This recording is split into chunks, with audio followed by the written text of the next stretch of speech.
Sebagian orang percaya bahwa konsumsi daging kambing dapat menyebabkan peningkatan tekanan darah, sehingga banyak penderita hipertensi atau tekanan darah tinggi menghindarinya. Padahal daging kambing sering menjadi hidangan utama saat Idul Adha. Dilansir dari kompas.com, tekanan darah normal pada umumnya berkisar antara 120 hingga 129 mmHg untuk tekanan darah sistolik dan 80 hingga 84 mmHg untuk tekanan darah diastolik. Seseorang dapat dikategorikan mengalami hipertensi jika tekanan darah sistoliknya melebihi 130 hingga 159 mmHg atau tekanan darah diastoliknya lebih dari 90 hingga 99 mmHg. Penderita hipertensi seringkali menghindari daging kambing karena khawatir akan lonjakan tekanan darah. Namun, benarkah daging kambing benar-benar menyebabkan peningkatan tekanan darah?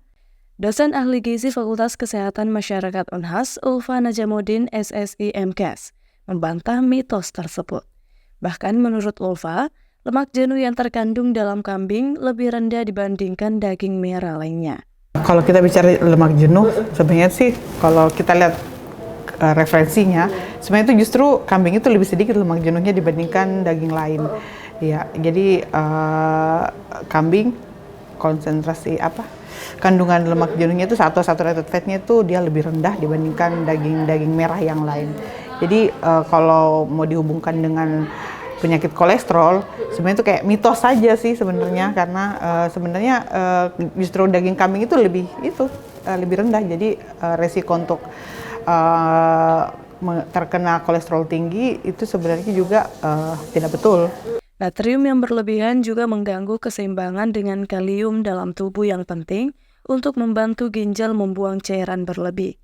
Ketika ginjal tidak dapat mengelola cairan dengan baik, akibat kelebihan natrium, terjadi penumpukan cairan dalam tubuh yang dapat menyebabkan kenaikan tekanan darah.